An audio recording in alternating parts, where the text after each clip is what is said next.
Hello, Toonami Faithful viewers. Normally, we would only be having a video show of what's going on in this interview. However, due to some extenuating circumstances, the video quality of the first part of the Sword Art Online Anime Expo interview that we conducted last year didn't turn out as well as we would like. So instead of showing you the entire interview with everything as is, we're going to put a picture over the first part of our interview, and then, as you will later see, things get kind of sorted out later. Hopefully you can understand, and we do apologize for the inconvenience. Welcome to Toonami Faithful fans. This is one of the most star-studded interviews we could ever do. We have so many great guests here, fresh off the SAO panel. I'm here with some wonderful guests. I'll let them introduce themselves.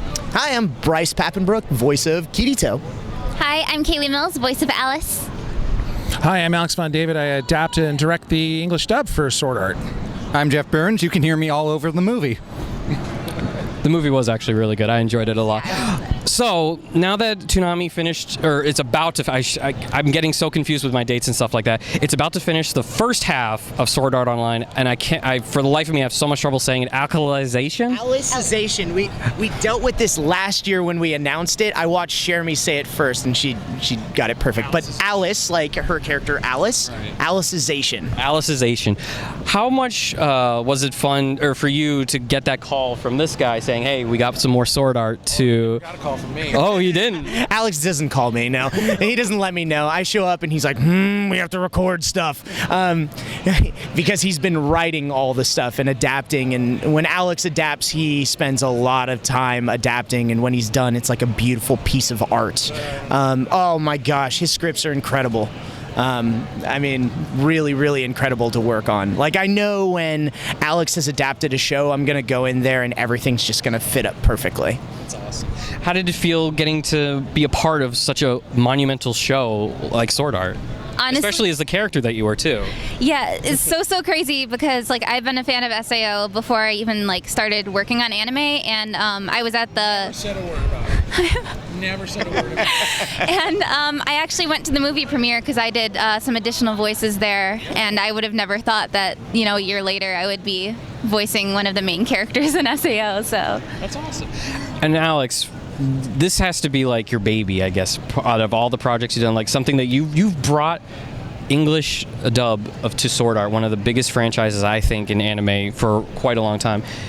That you have to feel some sort of like accomplishment and feel like satisfied the fact that it's something that you've done and you've created something that so many people have loved over the years. Well, no, I mean, I definitely, whenever somebody, says that they really like the show, or whenever I'm working with the actors and, everything's going well, even when some things aren't going so well. But, if like Bryce and Kayli are having fun, I mean, that means a lot to me. And if you guys leave the session feeling like, oh, cool, we did some good work today, that makes me feel good. And yeah, it's to me, I try to take it in stride, and I don't try to let it get to my head, and I just try to focus on doing the job. Let's put it that way. So it's kind of weird. I don't have a good answer for that question, basically. It's a legacy. It's tough. That's like asking like Michael Jordan about all that stuff. Yeah, I mean, because at the end of the day, you're just kind of like working and doing your best and trying to help everybody else do their best too. And as long as the train stays on the tracks, then everything's going great. Yeah. Jeff, how did it feel to be... Did you? Oh. I just want to say that like I can totally tell that it's not just a job to you, and that you like really care about it and like put love into it. Yeah, I mean, I didn't want to make it seem as if I was just saying just a job, because yeah, I do really care about it, but at the end of the day, it's I try not to think of like that it's a big global franchise, that there's people obviously who never told me that they loved Sword Art even before they started the business and stuff. I find this out every now and then, though. I want you to take me seriously as an actor. I'll take you seriously. No, I totally understand. I totally understand why you do that. But yeah, it's just again, it's just I try to do the best I can, and just try and focus on the job. Does that make sense? Yeah. Okay. I will say, I think everyone here appreciates the work that you put in for it too. Jeff, how was it like to be part of the movie? Considering that I'm sure a lot of Sword Art fans would love to have the movie air on Toonami. Considering Toonami used to do that, how did it feel to get to work on that? Oh my God, it was such an honor. You can take the mic. Oh, if you want. thank you. Yeah, just make it easier. Well, it was such an honor because I love working with Alex. We had previously worked together on Toradora, and I kept asking him, when are we going to work together again? When are we going to work together again?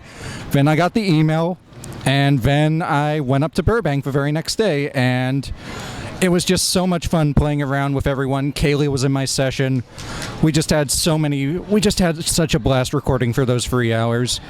It was so much fun. We got to play around with each other. We got to crack jokes in the session. And Alex just makes a really healthy recording environment. I hope so. We had so much fun. I was going to say, considering Jeff was saying how much fun that he has working with him, I guess you two feel the same way as well, despite how he might always be like, eh, kind of thing. Oh, I mean, they played some bloopers today at the panel, and Alex told me he cut down from 15 minutes of bloopers to 5 minutes of bloopers, which about 90% were my bloopers. So we have a good time. Yeah. Would you say the same thing? 100%. I think some of my bloopers got cut because I had some young Alice bloopers that were not appropriate for children. We were there. We need an 18-plus bloopers then, with all 15 minutes, hopefully? I mean, it's up to Aniplex. Honestly, I have a few of the bloopers. I didn't get all of the bloopers though, because as I was cutting it, I realized that there was a couple of things missing. There was one that you did in like the first episode, or maybe it was. Yeah, it was like a couple of Alice ones in the first episode that were missing, and I was like, oh well, they didn't pull everything. There was definitely one of yours missing, out of the 1,000 that I went through. Well, I would love to talk more about Sword Art. However, I am not our Sword Art Online expert. My colleague Daniel, he's going to sub in for at least the Sword Art part of it to kind of get it in there, because I every time I don't know something about it, and I'm just like, I have no idea what you're talking. I go to him for it. Daniel, you ready? So it's been almost 6 years now since Sword Art Online made its debut on Toonami. How would sorry. You're okay. Good, man. We're doing good. Yeah. How does it feel to see this franchise become what it is today? I mean, it's really awesome to see the growth. I feel like the show keeps kind of reinventing itself, and this arc in particular, I felt like it hit the restart button. Like, we get to see Kirito start from the beginning and not have God mode running. And I mean, I love how the story progresses, and I have to say, the recording in the last episode just was exhausting, and I really put everything into it, both physically and emotionally, and I feel like I felt at the first season where I was like, what is going to happen next, right at the end here, and of course they make us wait. So it's like the excitement is still there. So it's really cool to see that the show is continuing like that. Yeah, from seeing the promo from the trailer and during the panel, and let's just say I accidentally spoiled myself a bit. Oh, tell us nothing. The only thing I'm gonna say is you and Kayli. Let's just say you guys are gonna have some interesting things. It's going to be an interesting team. We kind of joke a little bit about the harem. Kirito likes to cheat on Asuna, and when I last talked with you, I said nothing is certain in life besides death, taxes, and Kirito cheating on Asuna. Well, he doesn't cheat on Asuna. Yeah. He never cheats on. Yeah, he collects friends. Yeah, I personally agree. Charisma points. Yes. Yeah. I personally agree with that, but Definitely. That's what the God mode is. yeah, I personally agree with that, but the perception is that Kirito just ignores Asuna. Besides the fairy dance, ever since the fairy dance art, Asuna has been this damsel in distress, while Kirito's been having another girl on him. See, I disagree. I think Asuna is such a strong character, and I think, at least the way I interpret it and the way I play it, that Kirito is genuinely in love with Asuna. Yeah, There's actually, I've been with my wife since high school, and as I'm performing in the booth, I imagine my wife as Asuna. So I always have thought that that's the true pair, and I play them as they are the true pair. We like to joke about the harem and all that, and I think it's because so many people are attracted to Kirito because of his charisma and the way he just is inside the game. Like, he has this confidence that I don't have, and it's so fun to play that. Like, it's just confidence level maxed out. So it's really fun to be that character in the booth. But yeah, the harem, to play that up is fun, and we welcomed Yu-Gi-Oh to the harem officially. That's right. So good times. Yeah. Welcome, Yuji. Yeah. Speaking of which, Kayli, let's just say, you're pretty much official. Your character is pretty much officially in the harem. So how does that? I don't know. I don't know about that. Let's just say there's been kind of when I was looking when you were live tweeting on Twitter with us, like, I remember you was like, no, I don't want to meet in this. What do you think about the perception of Kirito and his harem, you say?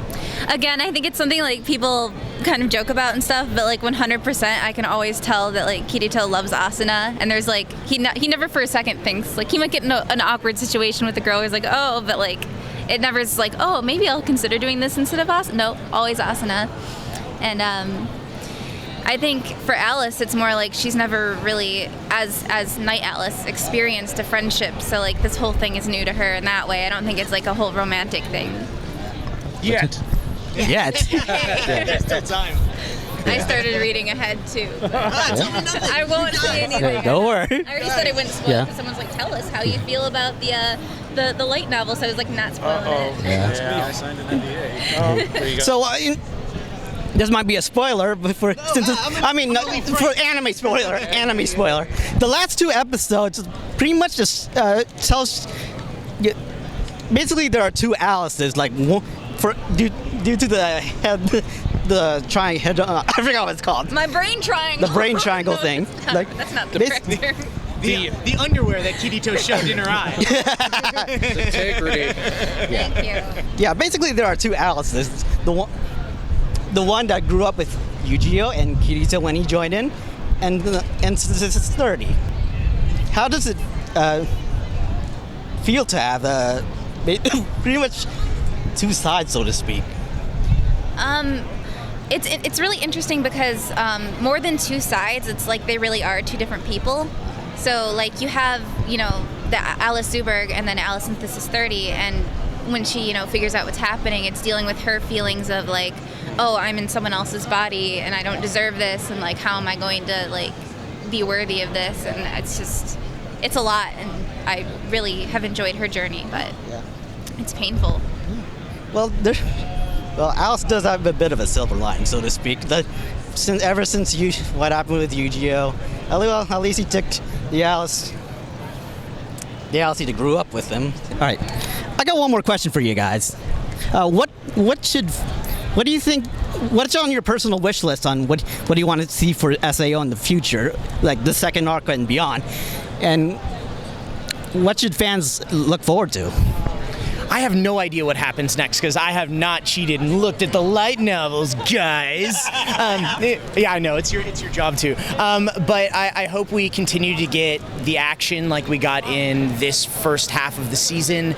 I hope the art style remains similar. I thought it was so detailed, this arc, and beautiful. Like, I love the light, all the different like contrasting light through the leaves and the glowing swords, and just I hope we get more of that, and I want demon battles. Like, I want to see this dark side. Yeah, I want to fight some more of those monsters because we just got a little taste of it, and it like my imagination runs wild of what's in there. So I can't wait to see what happens. I am so excited to see Night Alice become more of her own person, as I know that she will. And honestly, super excited for more Asuna. At least I hope so. Yeah. I don't have any expectations when I watch things. I just sort of let the story happen, and either it works or it doesn't. So, if anything, I guess I'm just looking forward to going back to the underworld and finding out what's going to happen with Kirito and Alice, and how is Asuna and everybody going to get to them and help them out. I guess if anything, that's what I'm wondering. I just want to play in the underworld. It would be so much fun to come back and be a part of Sword Art again. It's just such a fun franchise to be part of. Anything else we should mention before we get out of here? Yeah, thank you guys for watching SAO on Toonami. Really appreciate all the Toonami Faithful. Keep up with all of us. You can find me at Bryce Papenbrook on Instagram and Twitter, and actor Bryce Papenbrook on Facebook and on the Unlocked app. Thank you so much for welcoming me into the SAO family. You can find me on Twitter and Instagram at Kayli Mills, and I look forward to interacting with you more. Thanks, Toonami Faithful, for watching Sword Art and enjoying it with us. Thanks for welcoming us into your community. Fingers crossed you like the last 2 episodes. Episode 23, I guess, airs tonight. I don't know when you guys are going to be airing this. Thanks again for everything, and thanks for tracking us down. And now the cops have come to shut us down. Yep. Well, you can find me on Twitter at JeffBM. Thank you guys for all your support for the franchise, and just personally, thank you guys, Daniel and CJ, for plugging my panel Chilling with Voice Actors this weekend. Yeah, it was great paneling. Anything for you guys.